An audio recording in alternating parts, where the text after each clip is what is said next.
Hello and welcome to BYJU'S IAS.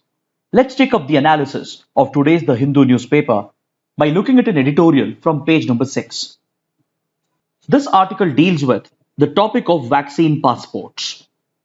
A vaccine passport would essentially be a digital certificate that could be stored or downloaded onto your mobile phones, indicating that the person has been vaccinated with a COVID-19 vaccine. These digital certificates or vaccine passports that indicate the status of vaccination will become a tool for border control and access control, which could enable people to travel again to other countries and even seek a quarantine waiver from other countries. And it could even enable people to go back to their workplaces. The world's first such formal vaccination pass is being introduced by the European Union to facilitate travel within the European Union countries.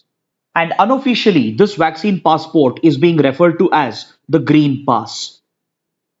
The official name for the Green Pass is the European Union Digital COVID Certificate, and it will be issued to those people who have been vaccinated with any of the vaccines that have been certified and approved by the EMA or the European Medicines Agency. As of now, the EMA has approved the vaccines manufactured by Pfizer, Moderna, Johnson & Johnson, and AstraZeneca. As per the guidelines of the EMA, these vaccines have been given something called as the Conditional Marketing Authorization, which provides those who have been vaccinated with these vaccines a digital COVID certificate issued by the European Union. This would essentially become a green pass for the holders of this digital COVID certificate, thereby enabling them to travel to European Union countries.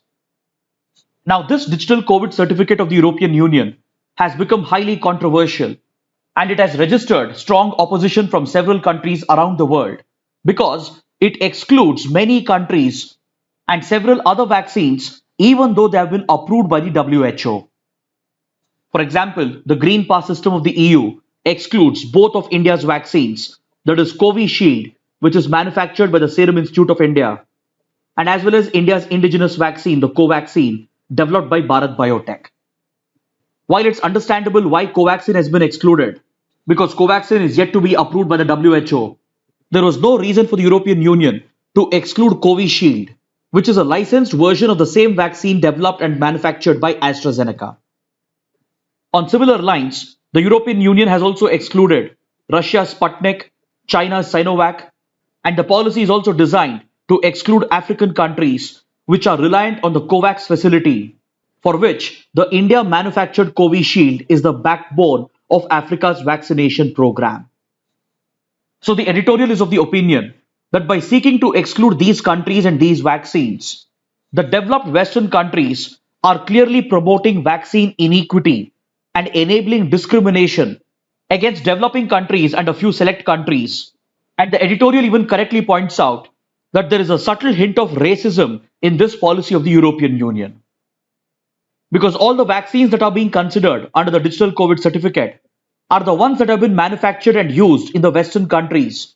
That includes European countries and the United States.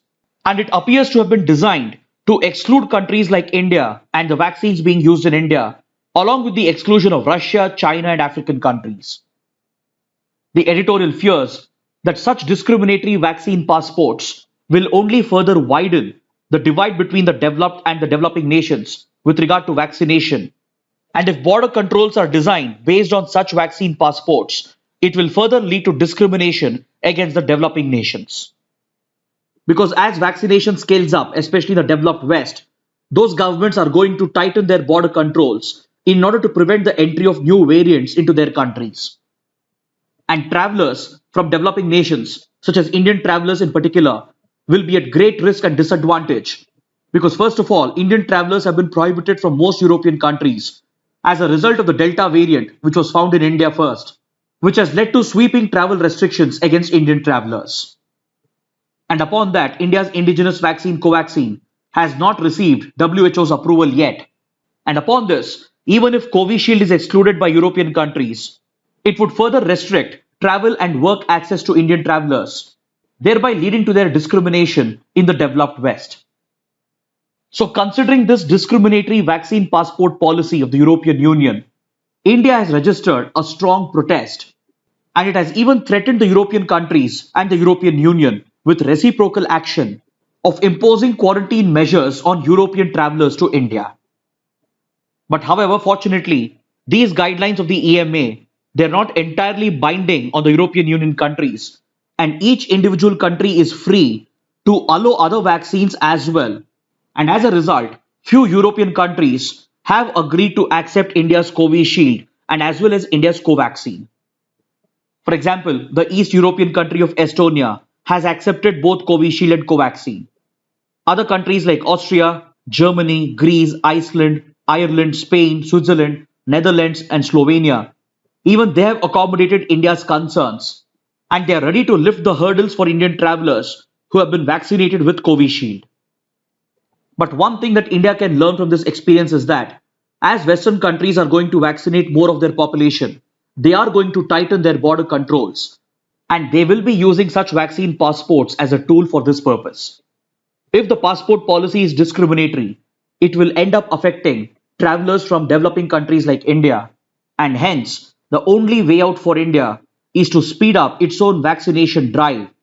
Because currently, even after 6 months after the vaccination campaign began, India has managed to vaccinate only 4.4% of the eligible population completely. As countries fall behind in their vaccination, newer variants might also come up, thereby leading to more border restrictions and travel restrictions, which would again unfairly affect our citizens. Hence, the editorial is asking the Indian government to counter this discrimination in vaccine passport policy of the developed countries, and at the same time scale up its domestic vaccination drive while seeking to get approval for Covaxin, along with pushing European countries to recognize Covishield. Now let's take up a column from page number 6, in which the writers evaluate solutions for stepping up rural electrification. See, over the last 1 decade, India has made tremendous progress with regard to rural electrification. Thanks to policies such as the National Rural Electrification Policy of 2006 and schemes such as the Deen Dayal Upadhyay Gram Jyoti Yojana, which subsumed the erstwhile Rajiv Gandhi Gramin Vidyuktikaran Yojana, India has been able to take great strides with regard to achieving rural electrification. According to data made available by the World Bank, in 2010, only 55% of India's rural households were electrified. But by 2020, this number has jumped to 96%, and this no doubt is a measure of success for India's rural electrification program. But however, the writers point out that this data only takes into account the rural households that are connected to grid electricity. It does not take into account the public spaces in our rural areas, such as schools, primary healthcare centers, panchayat buildings, railway stations, bus stations, etc. Electrification of these public spaces are not considered in this data, and only the rural households which are connected to grid-based electricity are counted in this data. The writers say that while achieving 96% connectivity of rural households to grid electricity is a great and phenomenal achievement, one also needs to remember the drawbacks of grid-based electricity. Grid-based electricity is primarily meant to serve urban and industrial areas, and most of India's grid-based electricity comes from non-renewable sources such as coal and thermal power, thereby contributing to greenhouse gas emissions and climate change. Also, grid-based electricity is dependent on the grid infrastructure, and it is more centralized, and such centralized electricity infrastructure is always more vulnerable to extreme weather events and natural disasters. Extreme weather events such as floods, cyclones, and storms, which are a result of climate change, and other natural disasters like tsunamis, can destroy grid-based electricity infrastructure, thereby making them more vulnerable to the impact of climate change. And also, creating grid infrastructure and providing for grid-based electricity is more expensive, and as well as it is time consuming, and hence it's not a lucrative opportunity for private companies and private players to venture out into rural areas to provide grid-based electricity. While private players are eager to invest in grid-based electricity for urban and industrial centers, they always take a step back when it comes to the rural areas as the opportunities are not lucrative.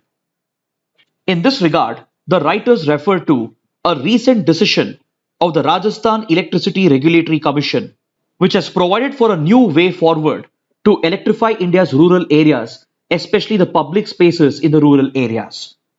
The RERC has ordered power distribution companies of Rajasthan to set up solar power plants at public schools and to store the energy in batteries, thus providing for a decentralized electricity infrastructure. See, in rural areas, public schools are not just schools, but they act as important public spaces. Sometimes public schools transform into healthcare centers, including COVID care centers, and they even transform into a shelter during disasters for the local people, and they are even turned into polling stations during elections. So, in rural areas, public schools are much more than schools. They're essentially public spaces that serve a wider social purpose. Even though India's rural electrification policies and schemes and programs have achieved tremendous progress with regard to connecting rural households to the grid, they have left out the public spaces in rural areas such as schools, primary healthcare centers, and panchayat buildings. So, this order of the Rajasthan Electricity Regulatory Commission to set up solar power plants in schools along with batteries for storage comes as a landmark decision, as this model could be easily emulated across other states, and this model could even be replicated across public spaces and other public buildings in the rural areas. The Rajasthan Electricity Regulatory Commission has ordered the power distribution companies to account for these expenses as a part of their CSR expenditure itself, that is corporate social responsibility, thereby even creating an easy financing route for this initiative. The writers even suggest that DISCOMs can account for this electricity that is generated through solar power plants at schools towards their renewable purchase obligations, under which DISCOMs are mandated to purchase a certain share of electricity from renewable sources. The writers are of the opinion that if this model is extended to other states and as well as to other public spaces and buildings, such as primary healthcare centers, panchayat buildings, railway stations, and bus stations, then we can truly achieve a decentralized climate-proof model of electricity distribution. Unlike grid-based electricity, such a model would be decentralized because each public space and public building would have its own renewable energy plant. And even if a disaster or an extreme weather event were to strike the region, it won't bring down the entire electricity infrastructure, thereby making it climate resilient and climate proof. Plus, it will scale up the adoption of clean and renewable forms of energy, along with bringing numerous welfare benefits to rural areas. If public spaces and public buildings like schools, healthcare centers, and panchayat buildings are given uninterrupted electricity, then it can transform into numerous socio-economic benefits for the rural population. Such uninterrupted electricity generated through solar plants will help students to study after school hours. The same electricity could also be used to power the midday meal kitchens and also to provide electricity to toilets, to help in the running of motorized water pumps in the rural areas, and as well as benefit the healthcare services in the rural areas. The writers are of the opinion that these orders of the Rajasthan Electricity Regulatory Commission can become an ideal model for states like Rajasthan to generate renewable sources of electricity and along with that help complete the electrification of rural areas. See, Rajasthan not only has the largest land mass in the country, but it also receives one of the highest solar irradiation in the country, and there are enough open spaces in the state where solar power plants can be easily set up. The orders of the Rajasthan Electricity Regulatory Commission also solves the problem of funding for this initiative because the power discoms can account for these expenses under their CSR initiatives, and they can even tie up with private companies and private industries to seek donations and funding from their CSR funds. This model suggested by the Rajasthan Electricity Regulatory Commission is workable and scalable because with greater adoption of solar energy, that to decentralized solar plants, solar photovoltaic cells and solar technology is getting cheaper and inexpensive. Plus, there are rapid advances being made with regard to battery technology, that helps in storing the excess solar power, which in turn could be connected back to the grid and could be distributed for other useful purposes. This model, if adopted by other states, it could help them even become exporters of electricity to deficient states. But in order to make this model work, the state governments, with the support of the center, will have to bring about a complete convergence amongst various government departments and stakeholders. Because this initiative cannot succeed with just the involvement of the power discoms. It will require the involvement of the Education Department, the Ministry of Rural Development, and as well as the Department of Health and the Panchayati Raj institutions. So this model of rural electrification being adopted in Rajasthan can enable rural electrification to go beyond rural homes and even reach out to public spaces and public buildings in the rural areas. Now let's take up another column from page number 6, written by Mr. M.K. Narayanan, the former National Security Advisor of India and as well as the former Director of the Intelligence Bureau. See, the day before yesterday, when I explained the history of China and the history of Communist Party of China in detail, there were a lot of concerns expressed in the comment section by students and aspirants. Many of you had asked as to why I was explaining this in such detail when clearly it is not a part of UPSC syllabus.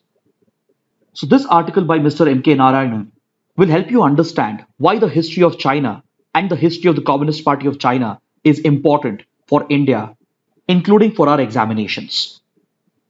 See, today, China clearly represents India's biggest geopolitical, foreign policy and military challenge.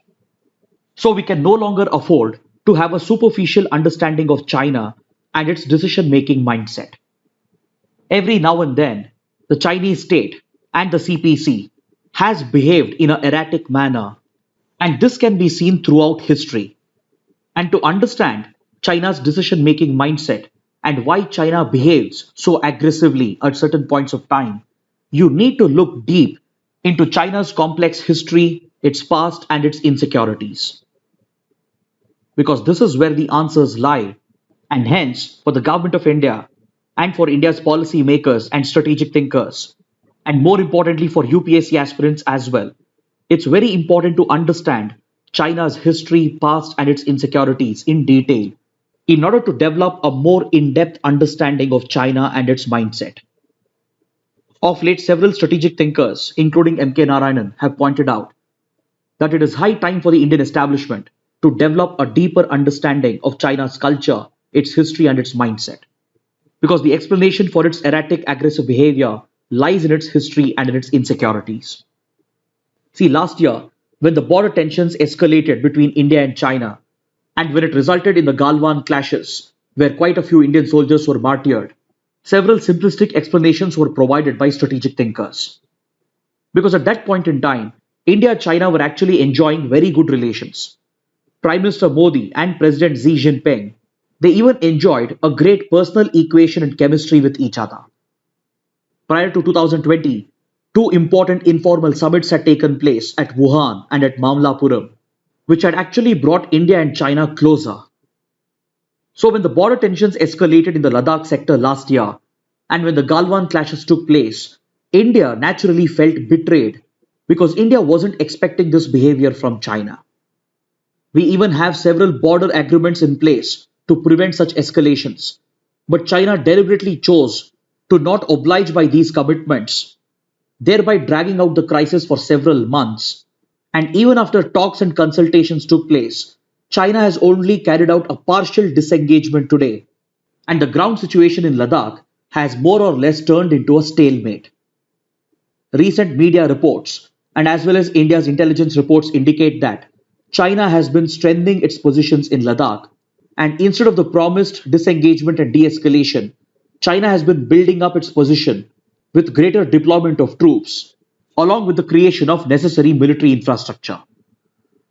So this sudden aggressive policy of China took India by surprise. India even felt betrayed by this, and it even led to confusion within India's policymakers as to why China was behaving in this erratic manner.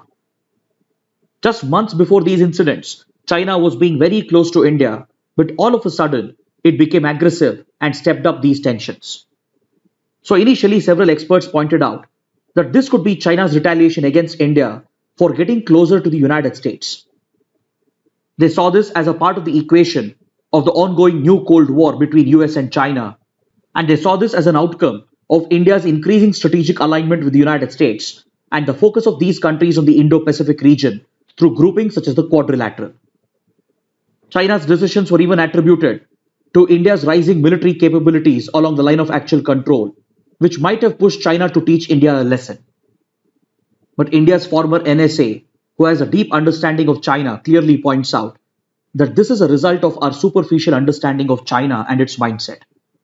While these factors might have been taken into account by China while stepping up tensions with India, there are much more deep-rooted answers which might help explain China's erratic mindset, not just against India, but also against other global powers.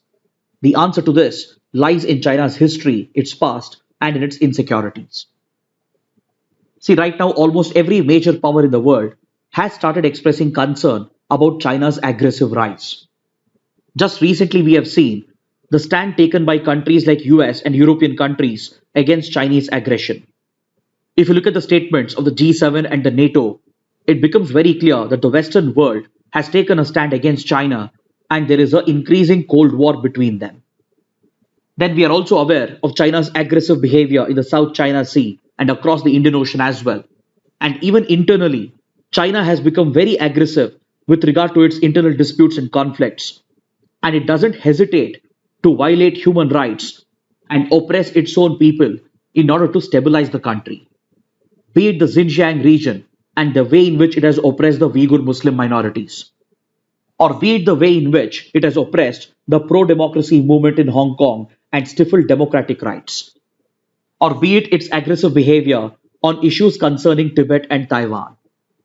On all these issues, China has gotten increasingly aggressive and erratic.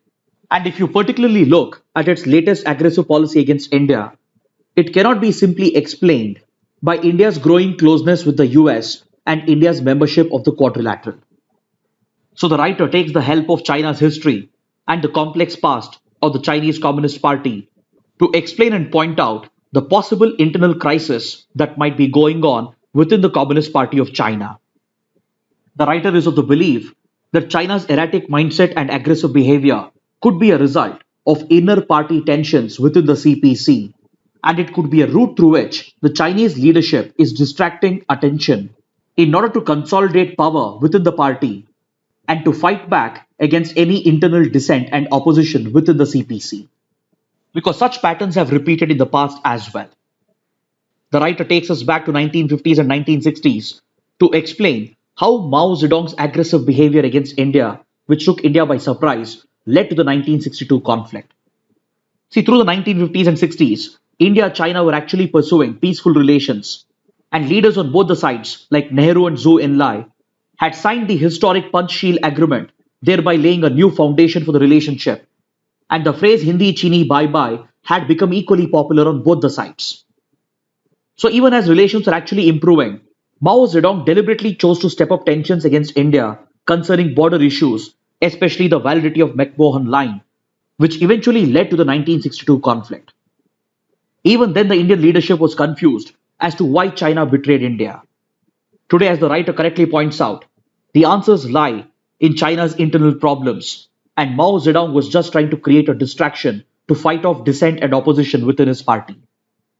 As we discussed the other day, during the Great Leap Forward, which was attempted by Mao Zedong to rapidly industrialize China, he ended up causing a massive famine as a result of his disastrous policies, and as a result, there was internal political dissent which was building up within the CPC. So to counter this dissent, Mao Zedong adopted two aggressive policies. One was to initiate the Cultural Revolution to throw out any dissenters and opposition, and another was an external action against India to create a distraction from the internal problems. The same pattern repeats in the 1980s when Deng Xiaoping opened up several aggressive geopolitical conflicts with various countries, including India, following the massive internal criticism that he had to face after the protests at Tiananmen Square and the way in which the Chinese government had handled the protests. Again, one way of curbing internal rebellion and dissent was for the leadership to act out on external powers, and often neighboring countries like India become the target. The writer believes something similar is happening with Xi Jinping as well, because over the years, Xi Jinping has positioned himself as a legacy leader and he sees himself as the equal of Mao Zedong and Deng Xiaoping. As we discussed the other day, he has made constitutional changes which allows him to remain in power indefinitely.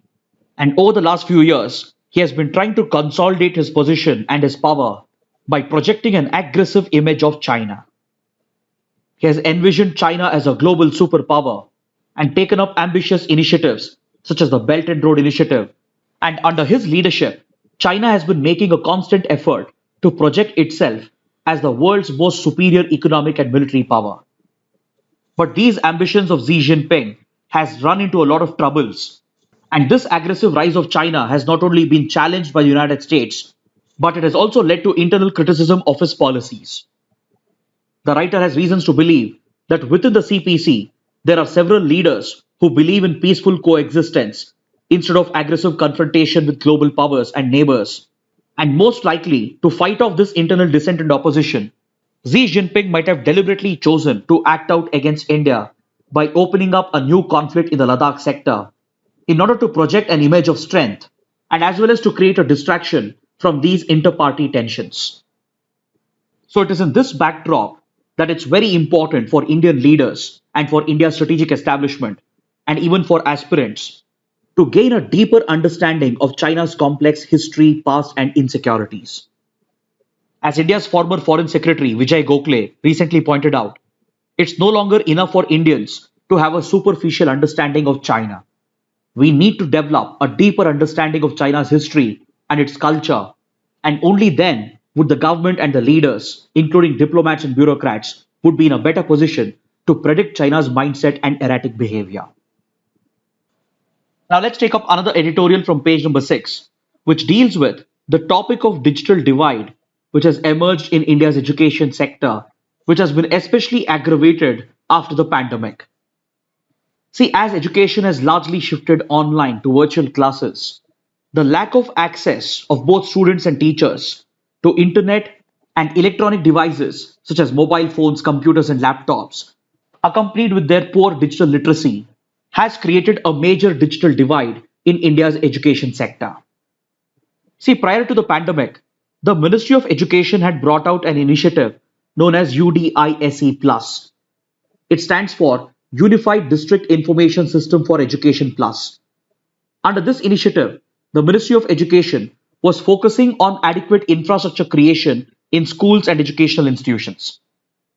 But in the pre-pandemic era, the focus of the government with regard to education infrastructure was entirely on physical infrastructure, such as school buildings, toilets, water supply, libraries, playgrounds, etc. Enough attention was never paid to digital resources like internet connection and basic access to digital devices like mobile phones, smart devices, laptops, and computers. Now the pandemic has shifted education largely to the virtual online format, and in the near future, the most adopted education model in the world would be the hybrid education model, which will involve a mix of online virtual classes accompanied with offline classes. Considering that this is going to be the normal for the coming days, it's very important to look at crucial data regarding digital divide in the country. On the question of internet access to educational institutions, only 22% of the institutions in the country have access to high-speed internet. And shockingly for government institutions, this number falls to just 11%. Then on the question of having access to functional computers and devices, the national average stands at 37%, whereas for government institutions, it falls to 28.5%. Then the data also points out the stark regional asymmetries that have emerged with regard to digital divide in the country. The more developed and advanced states and union territories like Kerala and Delhi report a digital access in the range of 85 to 87%, whereas in developing and backward states like Odisha, Bihar, UP, and West Bengal, digital access falls in the range of just 6% to 13%. The same digital divide can be noted even in the remote corners of the country like the northeastern states, where students are struggling to gain access to basic internet, and students and teachers are forced to share the devices they have in order to ensure their continued access to education and learning. So, considering this stark digital divide in the country, it is high time for the government to acknowledge that digital divide in education is nothing but a form of deprivation, and hence immediately the government of India, along with the state governments, will have to focus on stepping up access to digital devices and internet. These digital services should be treated as essential services by the government, and the government should directly enable schools and colleges to gain access to internet through service providers such as BSNL and as well as through private ISPs. It will have to expand the ambit of projects such as the National Broadband Mission and cover schools and colleges on a priority, especially government institutions and remote institutions. And the funding for the same can be easily arranged by the government through a mix of public funds, corporate social responsibility funds from private companies and corporations, and as well as through charity and donations. The government can even tie up with hardware manufacturers to look at recycling of old computers as a possible option to improve digital access. Then, in a related article on page number 8, it has been reported that the Ministry of Education has informed a parliamentary panel on education that it is still collecting information from states with regard to the learning losses that have occurred due to the pandemic. Due to the pandemic and the lockdowns, only those students who had access to technology, only they could attend classes during the pandemic, and millions of students in the country have lost out on learning and education.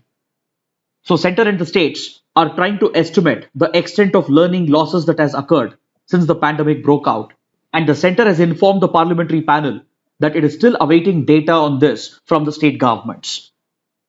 The government, meanwhile, has been working with institutions like ISRO and Prasar Bharati to make use of satellite and broadcasting technology to beam classes around schools through the center's Swayam Prabha educational television channels.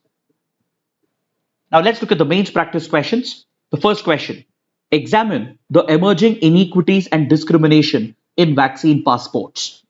The second question: as a recent ruling by Rajasthan's power regulator implies, enabling energy access must go beyond powering rural homes. Elucidate. Kindly write an answer to these questions and post your answers in the comment section below.